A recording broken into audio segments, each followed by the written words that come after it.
Buenas tardes, señoras y señores, bienvenidos al Ateneo Jovellanos. Esta tarde para disfrutar de nuevo del encuentro de dos escritoras asturianas. Hoy es la tercera entrega del ciclo Palabra de Mujer, patrocinado por el Ayuntamiento de Gijón. Con estos encuentros de escritoras asturianas actuales con la coordinadora del ciclo, doña Laura Castañón, ustedes irán descubriendo el punto en que se encuentra la literatura asturiana y la vitalidad que las mujeres escritoras le están proporcionando. Hoy tenemos el honor de recibir en esta casa, una vez más, a doña María Teresa Álvarez, periodista y escritora, a la que todos ustedes conocen por su larga y exitosa carrera profesional y porque siempre ha sido muy generosa con este Ateneo, presentando aquí sus libros o recientemente acompañando a un grupo de ateneístas por su querida Candás, visitando donde se desarrolla su novela La Indiana. Muchas gracias, doña María Teresa, por tantas atenciones que tiene con nosotros, y ya les dejo las dos para que hablen de sus cosas, literarias, por supuesto.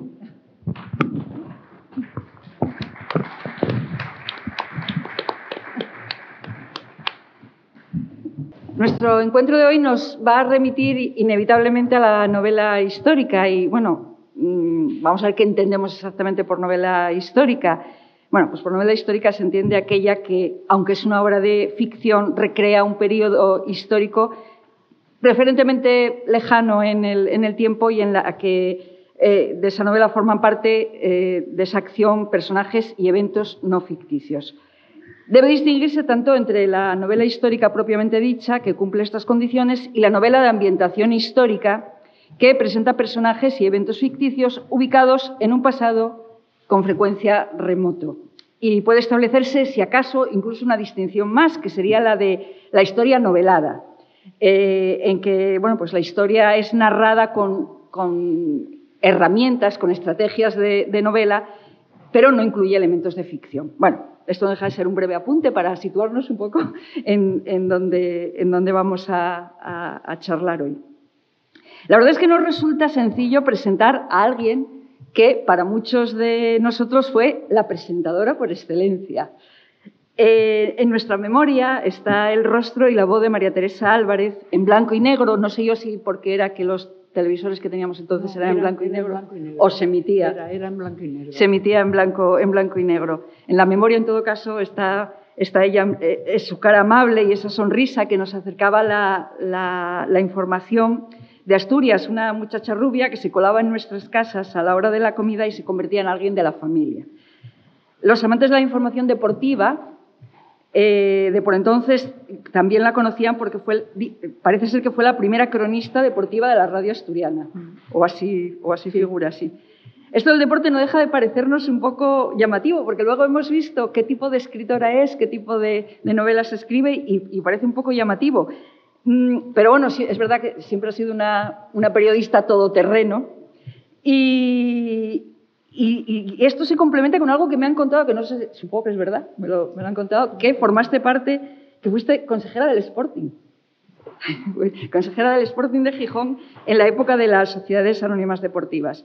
Bueno, la transición entre la María Teresa Álvarez, periodista, y la escritora, si es que existe esa transición, se produce cuando se traslada a Madrid en 1987 para ocuparse de la subdirección de Cultura y Sociedad en los telediarios de Televisión Española. De ahí pasa a la realización de documentales histórico-divulgativos y en esa línea pues, ha dirigido Viaje en el Tiempo, dedicado a desvelar los enigmas e incógnitas sobre Cristóbal Colón, La pequeña española Viena 1791-1991, que recreaba la vinculación de Mozart con España, Sefarad, la tierra más bella, sobre el pasado y presente de los judíos sefarditas y, sobre todo, Mujeres en la historia, que es un tema que siempre le ha interesado y sobre el que, además de escribir, da cursos y conferencias. Es una persona, no necesito decirlo, todos ustedes lo saben, por eso están aquí, es una persona muy querida, muy valorada. Se ha concretado incluso en que la Corporación Municipal del Ayuntamiento de Gijón le ha concedido la medalla de plata, creo que en 2010 o por ahí. Pero bueno, lo que nos ocupa de María Teresa Álvarez esta tarde, con ser fundamental su condición de periodista y de pionera en eso de la información televisiva de proximidad, y que también está, lo cierto es que eso también está muy relacionado con la escritura, Pero lo que más nos interesa, lógicamente, es su faceta de escritora. Y especialmente, muy especialmente esta tarde, esa mirada que tiene sobre los personajes históricos, sobre las mujeres de distintas épocas y de distinta relevancia. Su capacidad para, a través de los ojos de esas mujeres, muchas veces silenciadas y cuya historia no siempre se ha contado bien, ofrecernos una visión de la historia de todos. No solo la de los grandes hitos, que eso más o menos todos vamos sabiendo algo gracias a lo que hemos estudiado en el bachillerato, también y sobre todo a través de los detalles, de las emociones y de la historia íntima de las pasiones. La tentación de la escritura no sé de dónde y sobre todo no sé de cuándo le viene exactamente, y ahora lo hablaremos con ella, pero la primera publicación de una novela suya se remonta a 1999, cuando salió a la luz La pasión última de Carlos V, que se convirtió enseguida en un gran éxito de ventas y ganó el favor del público enseguida. Y desde entonces creo que son como 13 novelas, 14. Bueno, pues fíjate, hay una que se me ha colado por ahí. Mira, alguien me dio un consejo de apúrate a salir del 13 y salir inmediatamente. Sí. Pues algo tengo por ahí perdido. Bueno, pues Isabel II, El secreto de Mari Bárbola, ellas mismas, mujeres que han hecho historia contra viento y marea, Madre Sacramento, La comunera de Castilla, El enigma de Ana, Catalina de Lancaster, La infanta Paz de Borbón, Margarita de Parma, La indiana Urraca, reina de Asturias, La hija de la indiana, que es la segunda parte, Juana de Castilla, y aquí debe ser donde me falta una. No, Juana es la última. Juana es la última, o sea que hay una por ahí por el medio que me falta. Pues igual sí. ¿Cuál puede ser? No, pues no lo sé, algo se me habrá provocado a mí. No, pero yo creo que has dicho todas. Catalina de Lancaster también, ¿no? Sí. Paz de Borbón. Ah, pues mira, no, eso no lo ha dicho. Esa es a la que falta. Paz de Borbón, que esa se me escapó a mí en la relación. Bueno, pues con todo este amplio bagaje de historias y de personajes y con ella misma como escritora cuya trayectoria nos interesa y nos importa, pues vamos a charlar esta tarde. Y la verdad es que una charla con María Teresa puede empezar por cualquier sitio, quiero decir, cualquier esquina, desde cualquier esquina podemos empezar. Pero, aunque trataremos de tocar un poco todo, a lo mejor debemos empezar por el principio. Y el principio es que tú naces en Candás, tu infancia transcurre en Candás, y ya sabes que todo el mundo dice que lo que somos proviene de esos primeros años de nuestra vida. ¿Qué relación tenías en tu infancia con la escritura, con la literatura? ¿De dónde te viene a ti eso? No tenían, vamos, conscientemente no tenía ninguna relación. Yo siempre me gustó la historia siempre y fui una niña estudiosa y muy seria. Entonces llegó un momento de tener que elegir qué iba a hacer. No tenía hermanos varones, mi familia era de un ambiente, de un social medio tirando para abajo. Como no tenía hermanos varones, sí podía haber estudiado. Pero como no sabía qué quería ser, no estudié. Dije que no. Por eso quiero tanto a Roma, porque en Roma descubrí lo que quería ser, que era ser periodista. Y entonces ahí estudié ya, hice quinto y sexto, y hice periodismo. Pero la idea de escribir libros jamás pasó por mi imaginación. Y ya había escrito el primero, fue un pudor y un miedo tremendo cuando escribí el libro, porque yo estaba acostumbrada a que mi trabajo en televisión someterlo a la opinión del público. Pero estás arropada por unas imágenes, por una música, pero yo el pensar que lo que escribía en un libro el lector, la lectora, podía cogerlo, releerlo y mirarlo, me moría de vergüenza. Lo pasé muy mal, pero luego la verdad descubrí que era feliz escribiendo y que era bien acogido, y por eso seguí escribiendo. Y esa pregunta que tú me haces me la planteé yo muchas veces. Dije, ¿por qué? Y entonces, un día, de esas casualidades que hay, encontré, entre fotos y cosas antiguas, unos blogs, unos cuadernos que yo los viajes que hacíamos de estudios ya escribía lo que veíamos. Entonces, de repente, yo no lo había olvidado, pero me di cuenta y dije, ya me gustaba escribir sin yo ser consciente de ello. Sí. Claro.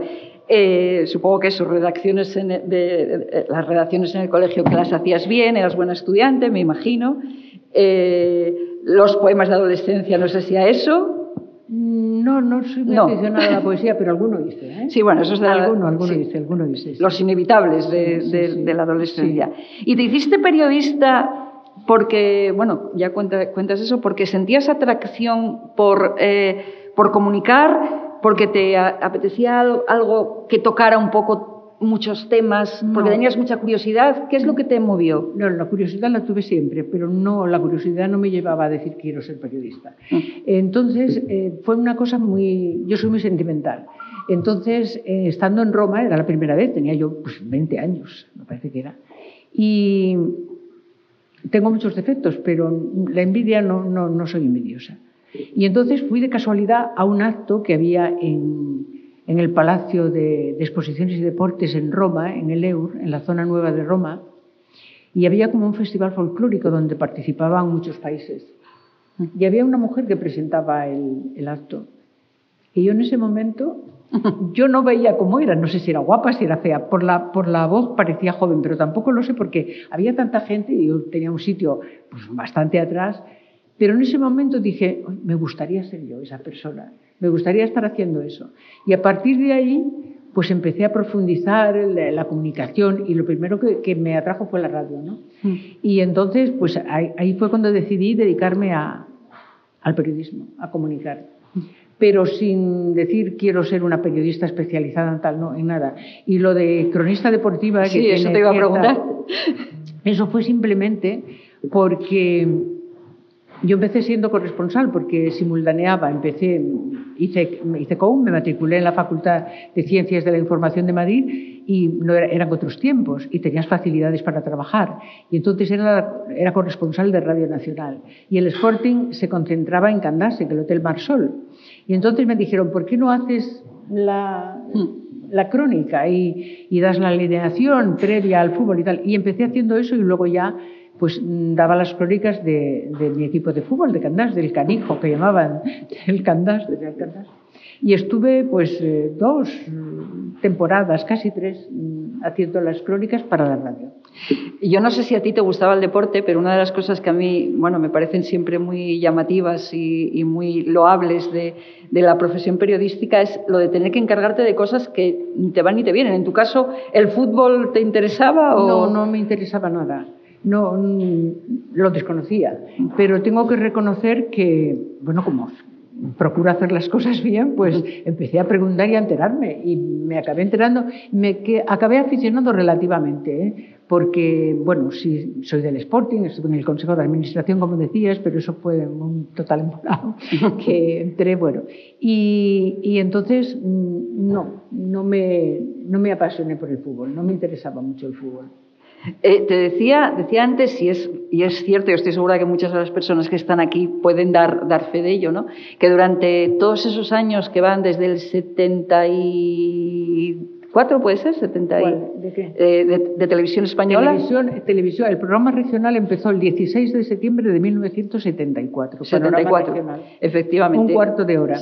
Hasta, bueno, había hecho cosas sueltas antes. Durante todos esos años te convertiste en un miembro de la familia. O sea, comíamos contigo. Mira, fue una experiencia maravillosa. Déjame que te diga una cosa antes de eso, que decías que si en el periodismo el dedicarte al deporte o cualquier cosa, no. Yo siempre digo... Yo tengo además una sobrina nieta, os lo cuento ahora con 16 años, maravillosa, que quiere ser periodista. En fin, no corren buenos tiempos para la profesión, pero yo no puedo decirle que ni quitárselo de la cabeza. Yo siempre digo que el periodismo en la facultad como que no te enseñan muchas cosas, pero es una profesión que es fantástica, porque te hace saber de muchas cosas. Hoy te toca un tema, otro, y a poco espabilada que seas, aprendes un montón de cosas y te ayuda muchísimo, y sobre todo a tener empatía con las distintas situaciones, porque conoces tantas cosas dentro del periodismo que, bueno, me fui por las ramas.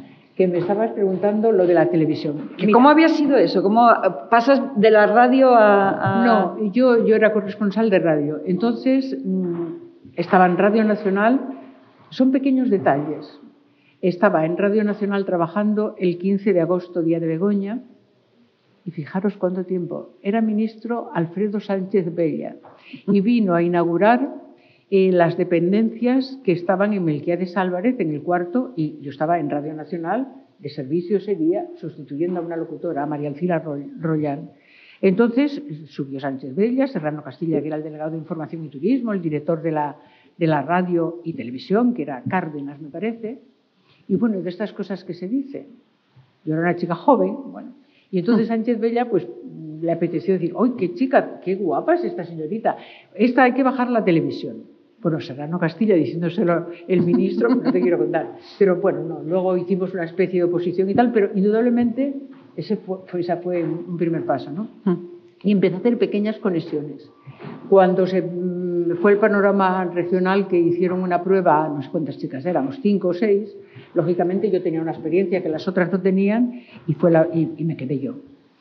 Y decías tú, claro, yo siempre digo, en Asturias, yo he recibido tanto cariño de los asturianos que, bueno, eternamente agradecida, porque no me veían porque yo fuese buena o mala, es que no había más televisión que aquella. Entonces no te quedaba más remedio que ver la 1, no funcionaba ni la 2 en aquellos momentos. Estuve 9 años y medio presentando el programa, todos los días, ¿eh? Luego pasó a ser de media hora. Y siempre me acuerdo que cuando decidí dejarlo, recibí varias cartas, pero hubo una carta que me emocionó especialmente de una señora que me decía, si comías conmigo todos los días, claro. Y además me fiaba de lo que decías, tú no me podías engañar. Y yo pensé que a veces di alguna noticia que tenía que dar, pero que en fin, y eso me impresionó tanto que no lo olvidaré nunca. Bueno, es una alegría para mí, que es el día de hoy que tengo 76 años, que voy a algunos sitios de Asturias y la gente mayor me conoce. Entonces, claro. Y algunos tienen cariño, entonces eso es fantástico, ¿no? Es decir, tú haces un trabajo que te gusta y encima tienes esa satisfacción tan grande, o sea que es un agradecimiento total el que tengo, de verdad. Bueno, surge la ocasión de irte a Madrid a finales, hacia el 87, creo recordar. Sí. Primero, para ocuparte de la subdirección de la información cultural del telediario. Y luego ya un año más tarde pasas a dirigir programas monográficos, documentales, bueno, lo que comentábamos antes de Cristóbal Colón, de Mozart, de Sefarad y Mujeres en la historia. ¿Fue este justamente el trabajo que te hace introducirte en la historia, en ese universo de las mujeres, quiero decir, sobre todo ese de mujeres en la historia, de mujeres que reclaman su voz desde el silencio y desde el olvido? Mira, a veces yo soy muy dada a esto, ya os cuento, descubrí en Roma que quería hacer esto, Sánchez Bella me dijo no sé qué, entonces mi vida o es que estoy muy atenta a pequeñas cosas o algo. A mí la historia me gustó, hubo un momento en el que Cristóbal Colón, aprovechando que eran los 500 años del descubrimiento, bueno, hicimos esa historia con Rafael Sánchez Abello y luego vi que en programas tenía una mayor libertad, no tenía la presión de los... Fui muy feliz haciendo informativos, pero de repente descubrí que la información era como más creativo, tenía más tiempo para prepararlo, tenía menos presiones y bueno, decidí pasarme a hacer programas documentales. Bien, cuando estaba haciendo el primero, que fue Viaje en el Tiempo, de Cristóbal Colón, estábamos grabando en Portugal, en Santarém exactamente, porque existía la versión de que Colón era portugués.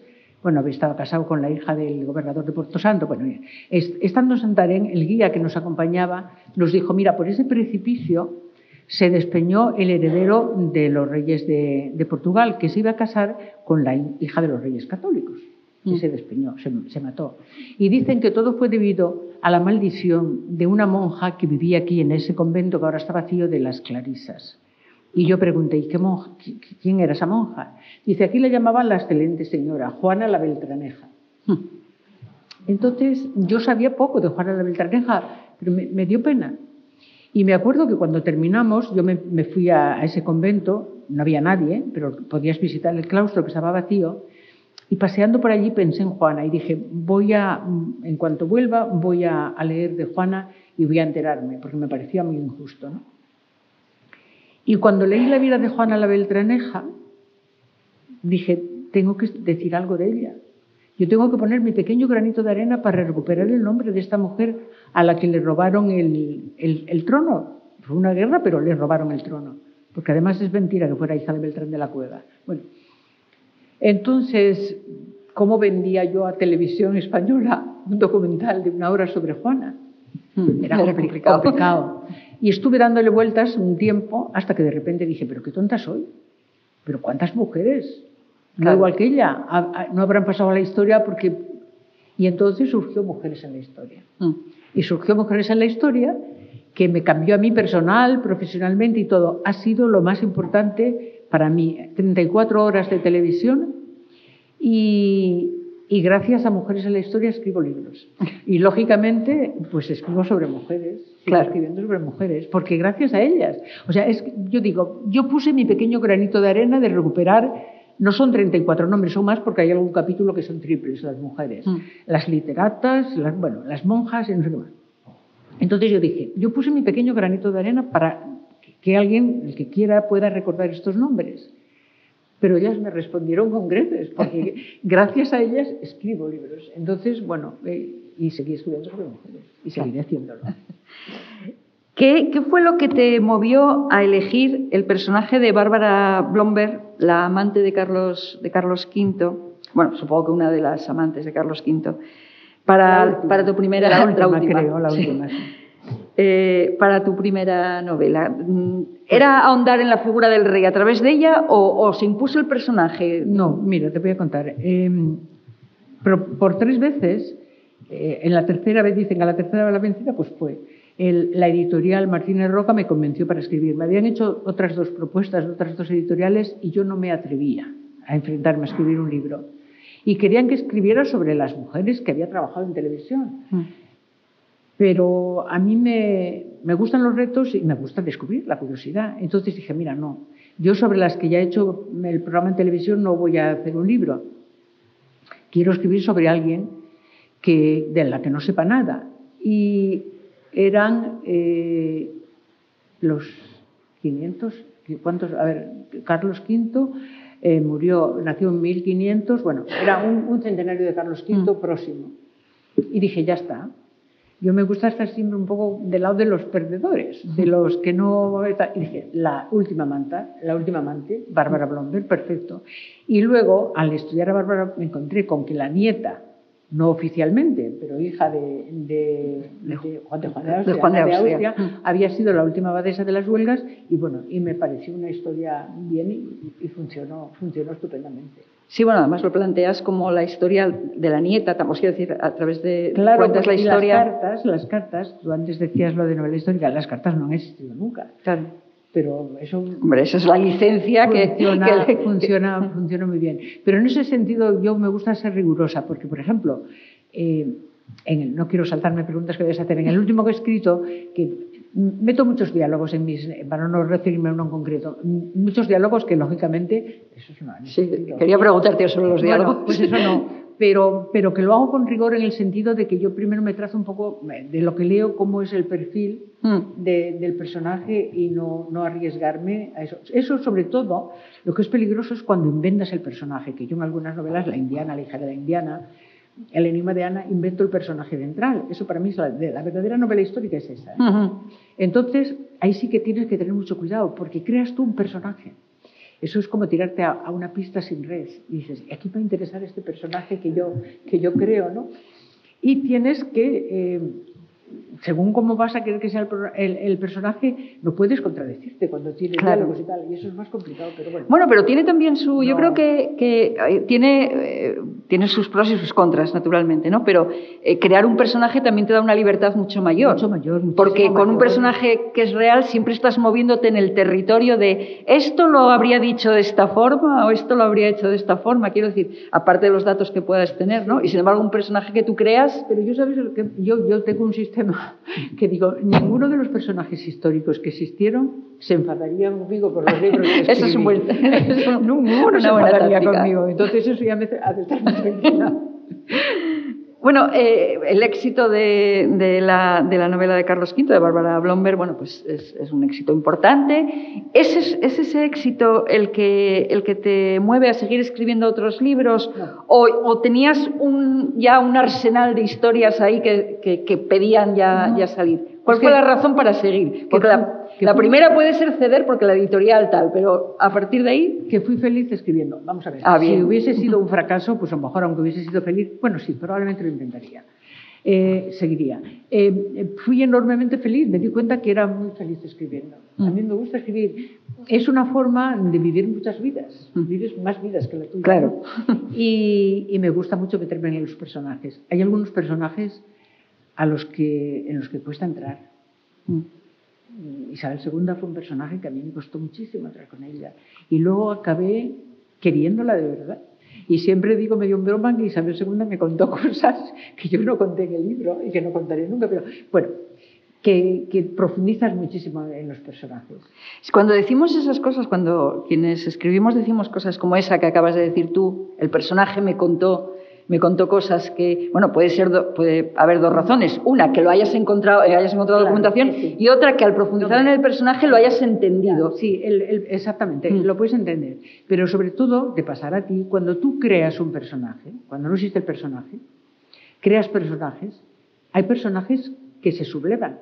Claro. Es decir, no van a aceptar lo que tú quieres, o intentan no aceptarlo, y dices, pero ¿cómo puedes decir eso si no existió? Por ejemplo, el final de La hija de la Indiana. Yo sabía cómo quería terminar ese libro y no lo pude terminar como quería yo. No pude. Eso resulta... No pude, porque Marina me dice ciertas cosas y dices, pero ¿cómo que Marina, si tú has quedado, si Marina no existe? Bueno, pues no terminé, y terminé de una forma intermedia. Y hay otro personaje que me pasó en Maribárbola, es una criada que creo que la hago mala. Bueno, y entonces me acuerdo que lo tenía escrito ya prácticamente terminado. Estaba en el cuarto de baño en Madrid, en casa, iba a acostarme, y como que Isabel, se llamaba Isabel, se me presenta y me dice, o sea, me haces criada, me haces mala, y encima me vas a matar. Pues no la maté. No la maté. No la maté. Pues estas cosas pasan. Claro que pasan. Pues, sí. Pero cuando... Ahora, si existieron ya es más complicado, ¿no? Pero si existieron, no. A veces ¿qué no haría yo por no cambiar el destino que tuvo la pobre Juana? Hubiese hecho todo, pero es el que es, ¿no? Pero cuando creas el personaje, sí, eres libre para hacer un poco lo que quieres, o lo que demanden ellos también, claro.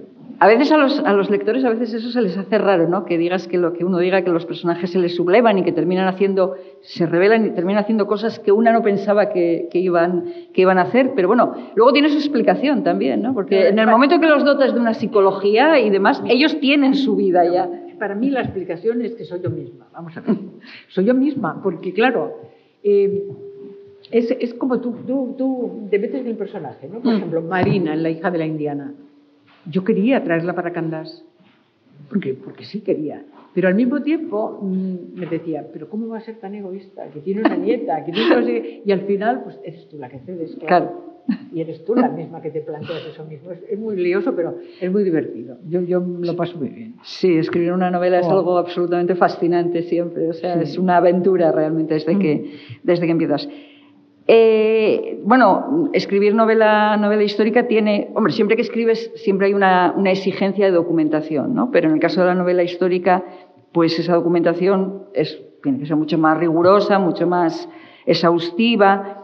Y yo creo que crea, aunque yo no escribo en principio nada de novela histórica, creo que crea grandes satisfacciones la indagación en documentos, en cosas así. ¿Tú cómo te organizas para documentarte acerca de los personajes y de los momentos históricos? Bueno, hay algunos personajes de los que hay poquísimo. Por eso. Piensa que escribo sobre mujeres. Entonces, bueno, pues tienes que leer muchas cosas de la época, a veces en algunos archivos. Pero lo que nos facilita las cosas es Google, lo que Dios a Google. No es que te fíes, pero te da las pistas. Te da pistas. Estoy escribiendo el libro de Catalina de Lancaster y Álvaro de Luna, sé que escribió unas poesías y digo, de esas casualidades voy a meterme en Google a ver qué... Y estaban las poesías de Juan de Luna, o sea, tienes casi todo, ¿no? Y bueno, te documentas, pues eso, leyendo mucho de la época.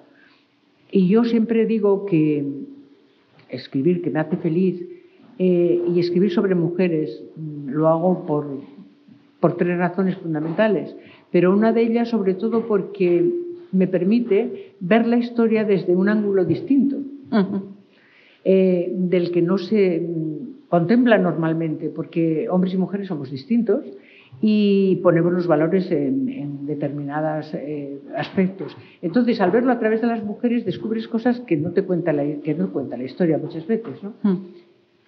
Claro, que la primera princesa de Asturias fue pacifista, pues eso no cuenta, porque ser pacifista ahora es fantástico y lo aprueba todo el mundo.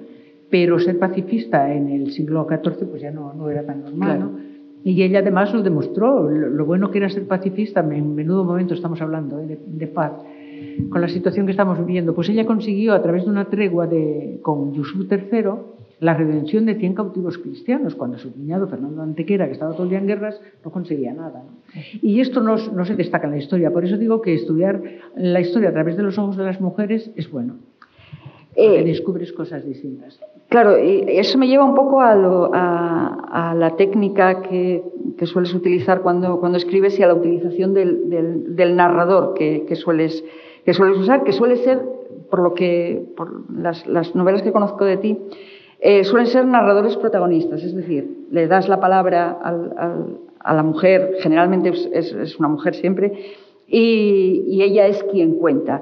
¿A ti te resulta más sencillo para escribirla, meterte en la piel del personaje y contar en primera persona?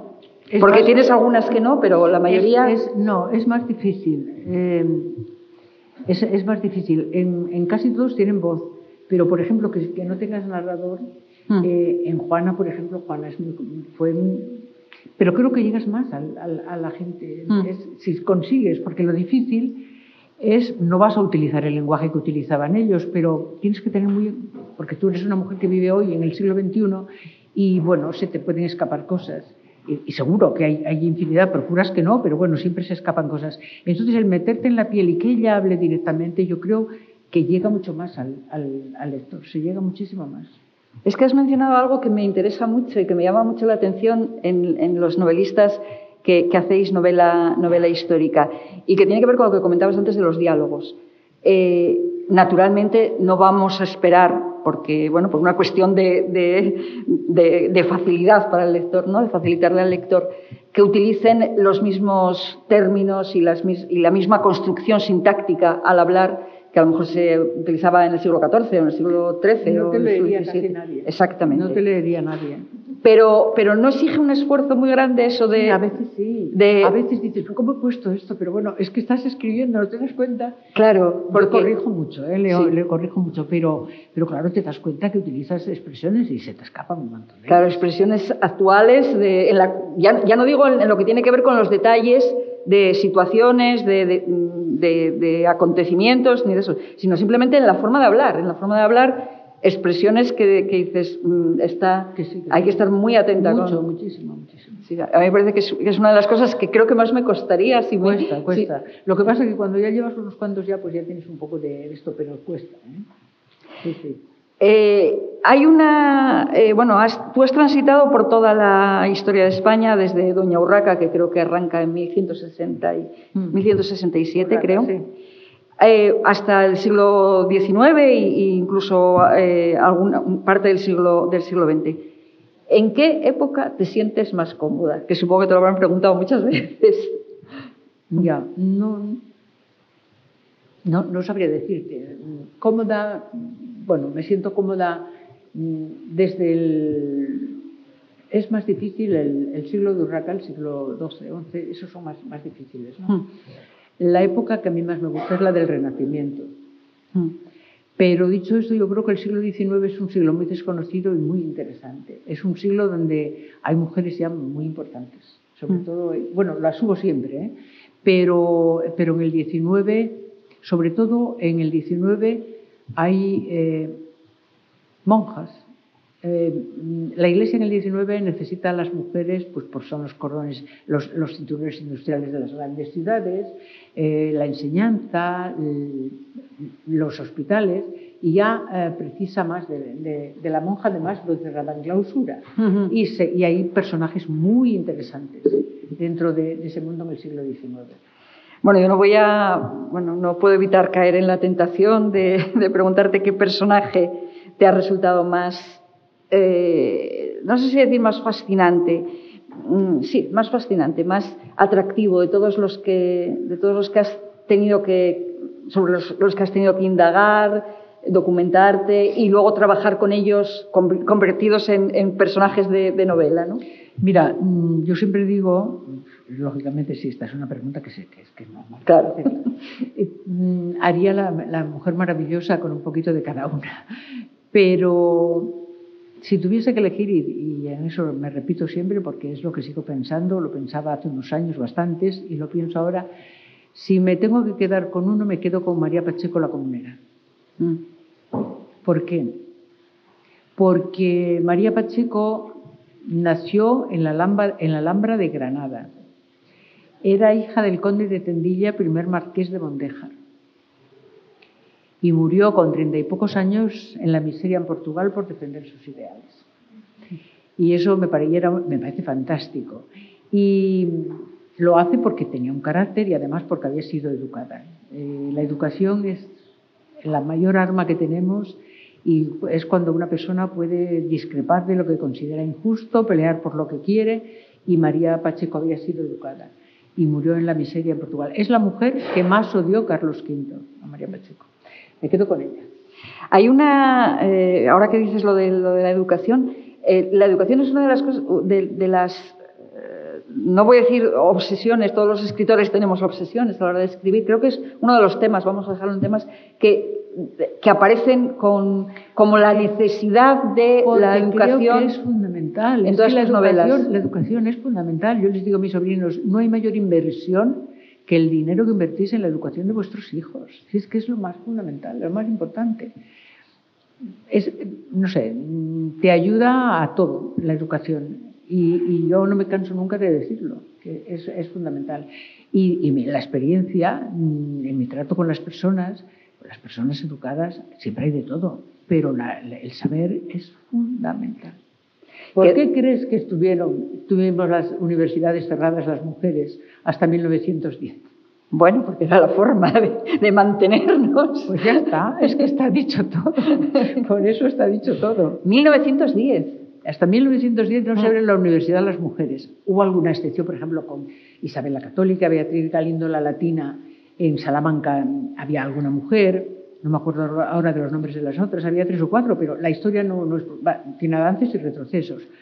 Pero hasta 1910 oficialmente no se abre la universidad a las mujeres. No. Todavía hace muy poco me contaba una persona que en los años 60 las mujeres no podían llevar pantalones a la universidad y me quedé muy sorprendida, pero parece ser que... Y a trabajar en algunos sitios, y la cuenta corriente no podía estar, y bueno, en fin. Hemos avanzado, no todo lo suficiente, pero bueno, hemos avanzado. Escribir sobre personajes históricos, sobre mujeres, pero también los hombres que las rodean y que de alguna forma forman parte de esa historia, ¿te ha hecho cambiar tu percepción acerca de, pongamos por caso, eliges escribir sobre una mujer que, bueno, pues por ejemplo, por situarnos, Bárbara Blomberg, amante de Carlos V. Tú tendrías una idea de Carlos V. Trabajar en un personaje de mujer cercano a él o con el que te hace cambiar la percepción de esos personajes de los que ya conocías por la historia, Pero conoces muy poco. Por ejemplo, Carlos V, yo sabía 4 cosas de él. Por eso. Y tengo que reconocer que Carlos V me cae bien.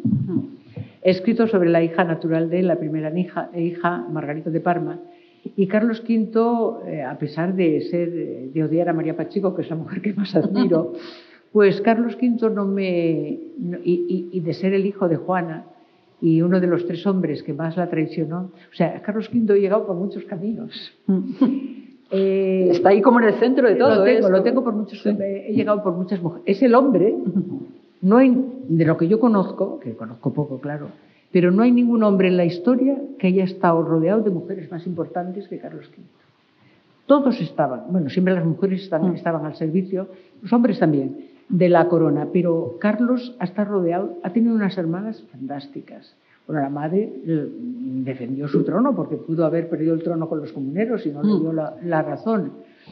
Y en ese sentido Carlos es... Pero no quiero decir lo que me preguntabas. No tenía una idea yo preconcebida de Carlos, nada más que sabía que era emperador, que había sido importantísimo y tal. Y he descubierto facetas humanas que a mí me llegan al corazón. detalles pequeños de Carlos que hacen que le tenga cierta simpatía, mucho más que a su hijo Felipe II. Eso es indudable. Pero bueno, no te cambian grandes cosas, ¿no? Has escrito acerca de reinas, de personajes de muy alta alcurnia, pero también has escrito de otro tipo de personajes.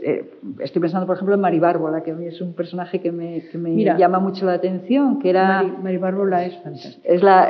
Mari Bárbara es el personaje que aparece en el cuadro de las Meninas, una de las enanas del cuadro de las... que aparecen una enana y una chica y un chico, creo que aparecen, una mujer y un hombre, ¿no?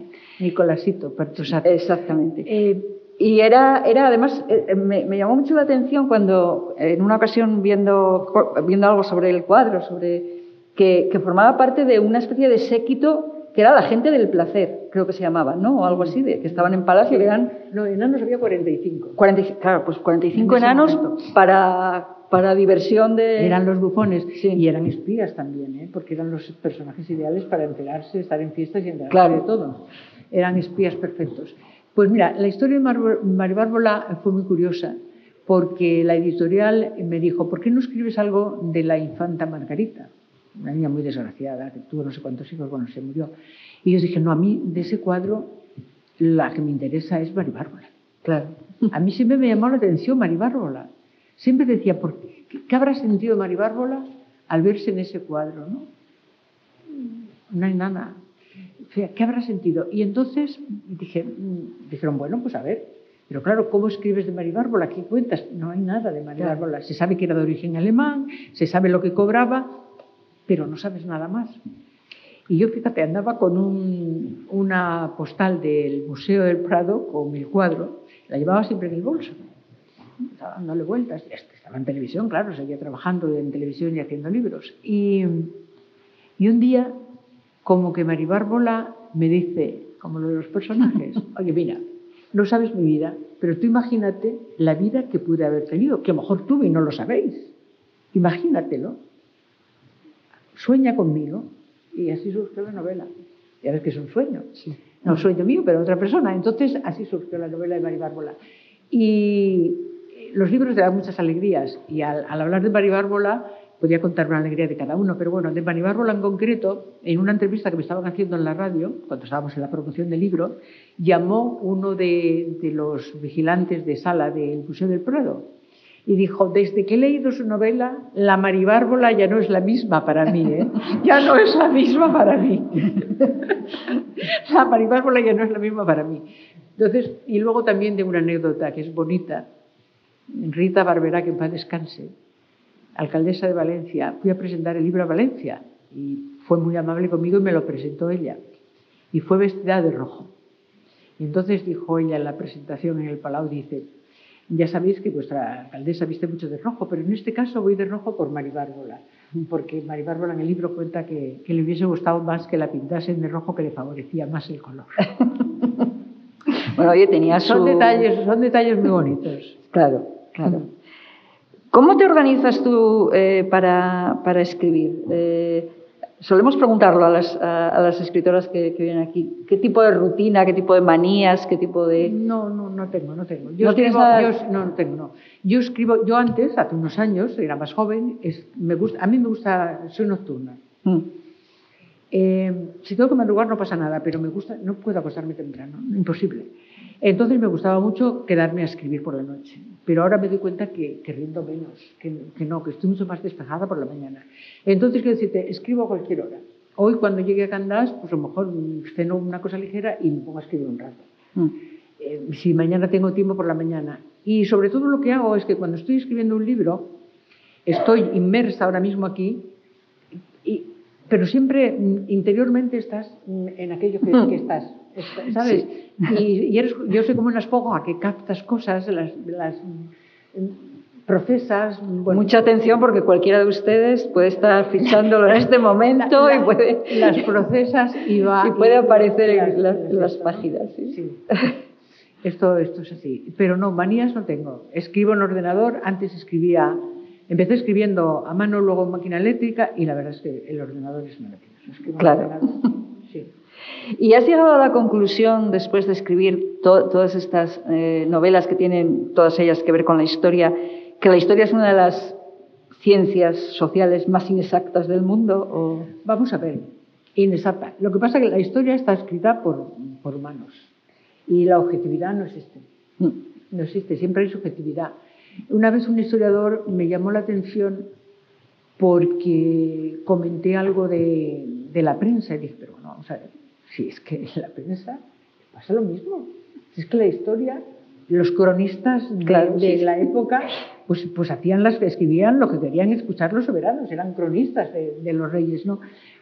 Pero, y se descubren cosas, pero así todo para mí la historia es fantástica, porque es muy importante conocer de dónde procedemos, todo lo que ha pasado, y luego llegas a la conclusión de que todo se repite, no hay casi nada nuevo.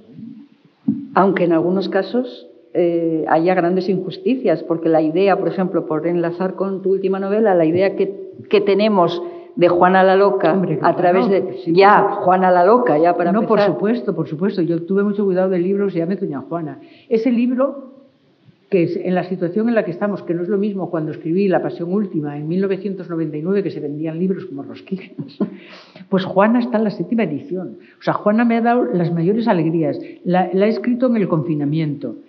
Entonces, a mí he llorado muchísimo escribiendo ese libro. Yo estaba en Candás, me pilló en Candás, tuve la suerte porque estaba mejor en Candás confinada que en Madrid. Entonces, yo en mi casa en Candás tengo unas ventanas, aparte de que podía salir a la tienda, pero bueno, tengo unas ventanas, tengo una pequeña terraza. Entonces, pensar en que Juana estaba encerrada en una habitación, estuvo encerrada en una habitación 40 años. Y a veces la única ventana que tenía se la tapiaban si se portaba mal. Bueno, fue muy... no sé, muy profundo. Sentí un dolor grande, ¿no? y la comprendí muy bien. Ahora, la injusticia es tremenda, porque yo en el libro de Juana, muchos de los que estáis aquí a lo mejor lo habéis leído, yo en el libro de Juana no aporto grandes descubrimientos históricos, ni llevo la contraria a ningún historiador, que la llaman loca. Lo único que hago es me planteo una serie de interrogantes sobre determinados comportamientos que le han llevado el apelativo de loca.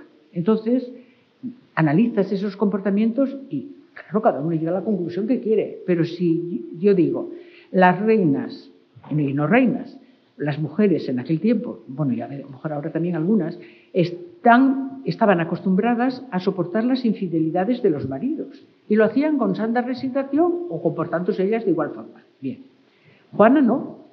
Juana quiere que su marido sea su marido y protesta en público por la infidelidad de su marido. ¿Eso es para llamarla loca? Pues bueno, pues la llaman loca.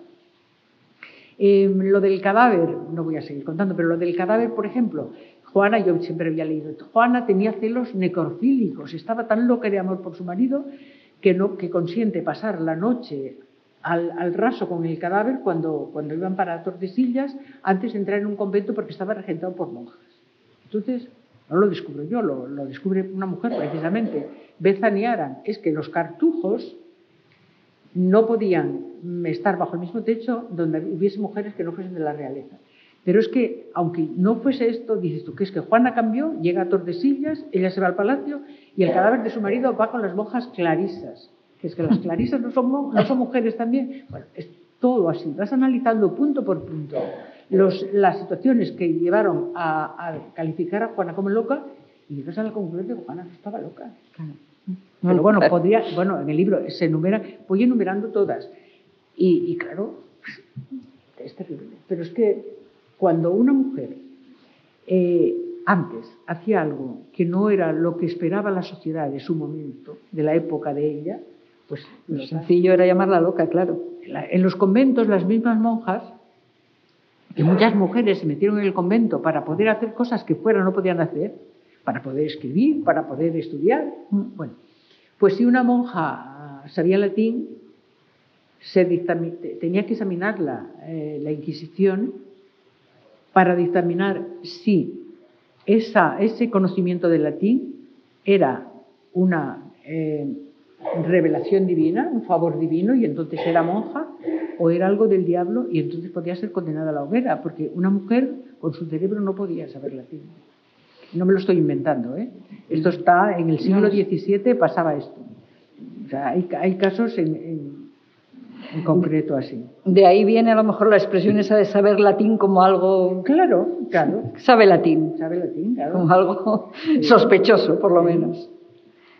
¿En qué estás trabajando ahora?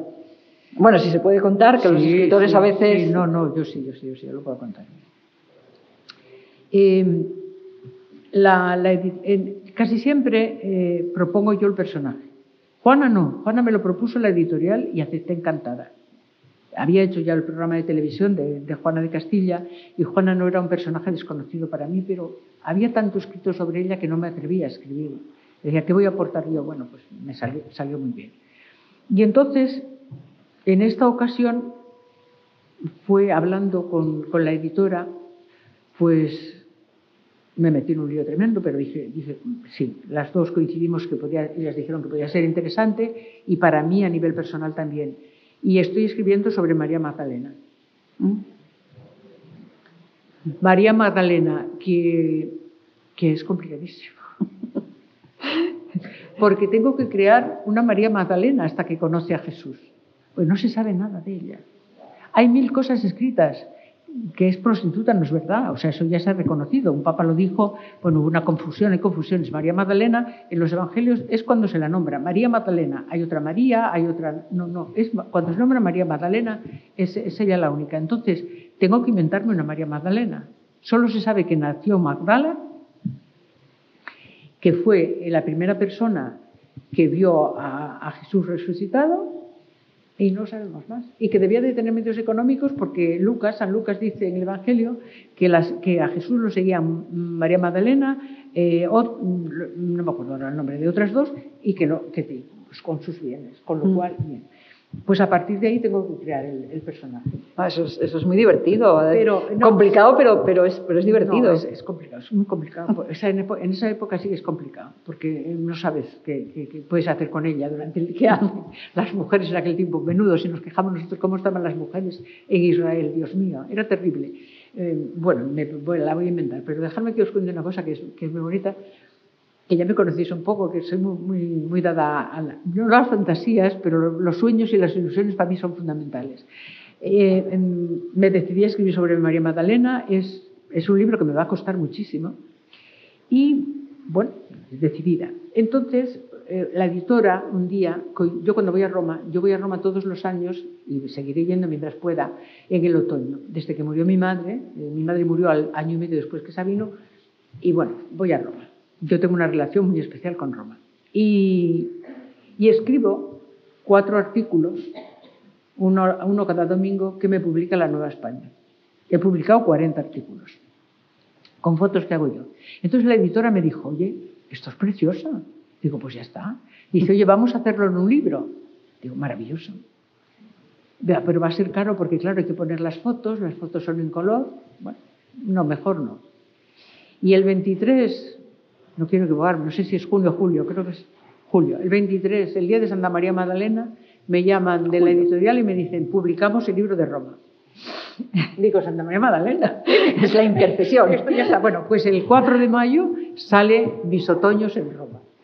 Aquí es un libro precioso. Es una guía de Roma, lo van a hacer en tapa blanda para que no sea muy caro y es muy bonito. Y con eso, además, gano tiempo, porque para que no salgan 2 libros míos en el mismo año, María Magdalena, que la tenía que entregar en agosto, lo hemos ampliado hasta la primavera que viene. Para seguir bien profundizando. O sea que me vino perfectamente bien. Bueno, estamos ya terminando nuestro tiempo. La verdad es que quedan muchas cosas de las que hablar. Creo que no me resisto a preguntarte, a comentarte que, bueno, has peregrinado literariamente por muchos siglos de la historia de España, pero del siglo XX, a pesar de que has impartido un curso en la Universidad Menéndez Pelayo sobre mujeres del siglo XX, creo recordar. El papel de la mujer en el siglo XX. El papel de la mujer en el siglo XX. Bueno, pues el siglo XX lo has tocado menos. Y sin embargo, bueno, pues a nadie se le escapa, y a Jaime Peñafiel menos que a nadie, que está empeñado en que eres depositaria de una serie de cosas y no sé cuánto. Al margen de todo eso, ¿no te tienta la posibilidad de novelar o disfrazar cosas de la historia de España que tú conoces. No, pues ya las conocemos todos. ¿Para qué? ¿Para qué? ¿Para qué si ya los conocemos todos? O sea, que los grandes secretos que dice Jaime No hay Peñafiel, secretos, hombre, ¿qué va a haber? cosas suyas, Yo ¿no? siempre me digo, no, ahora ya no me preguntan, pero me preguntaban siempre por las memorias de Sabino. Yo Claro, siempre decía, por eso. no, yo puedo escribir de mi vida con Sabino, y ya, pero memorias no.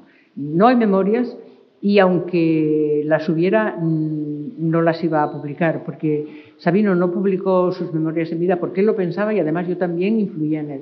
Yo siempre lo aconsejé que no publicara. Primero porque el escribir tu autobiografía, si ya no eres objetiva, cuando hablas de un personaje que te cae mejor o peor, imagínate hablando de ti mismo. Yo en las autobiografías, yo pienso que muchos de los libros actuales tendría que estar en la cárcel el autor o de quien habla el autor, y no está ninguno. Ahora está todo, yo eso lo tengo clarísimo. Yo libros de actualidad no leo casi ninguno, de temas actuales. Entonces, mi postura fue siempre decirle, no las publiques. Con lo cual, yo ahora tampoco las publicaría. Porque una de las cosas que más valoro es el ser coherentes, ¿no? Y consecuentes con uno mismo. Entonces no lo haría. Y mi vida con Sabino podría escribirla, porque es mi vida con Sabino, pero es muy íntima y no quiero compartir. O sea que tampoco lo haré.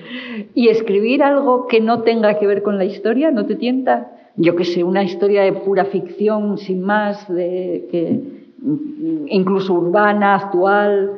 No ¿Te sé, tienta no. algo? ¿Has pensado alguna vez? No sé el tiempo que Dios me dará de vida, de ilusión, de gana y de hacer cosas, pero no lo sé. Tengo tantas mujeres esperando. Claro, sí, es verdad. Que no sé. Hombre, hay algunos hombres que me interesan también, ¿eh?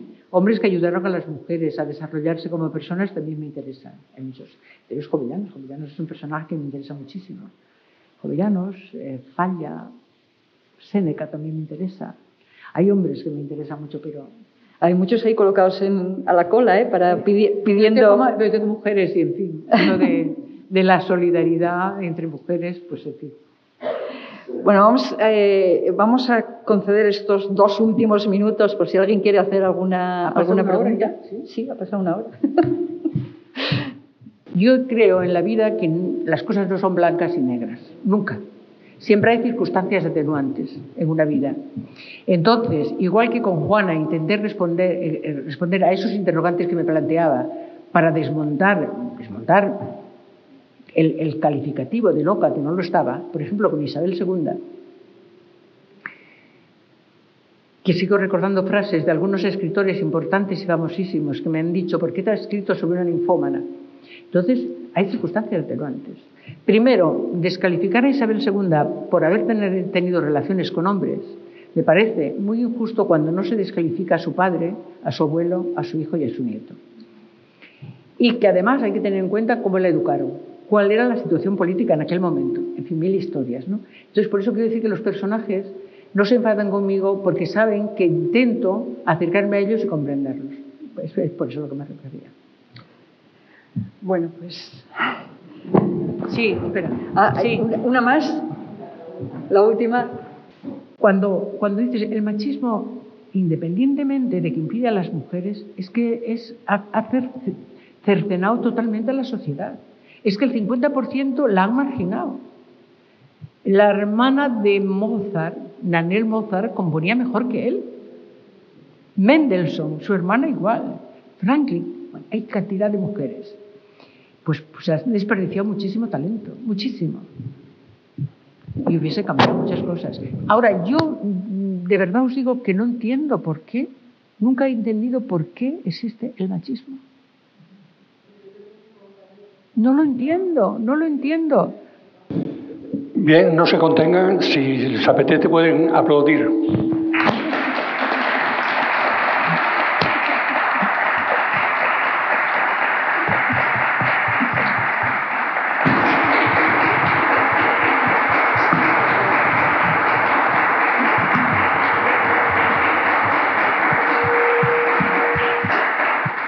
Bueno, yo quiero daros las gracias, porque cada vez que vas a un sitio y ves gente que puede escucharte, sientes un agradecimiento inmenso. Así que millones de gracias por haberme acompañado esta tarde. Gracias. Yo les animo a que lean las novelas históricas de María Teresa Álvarez.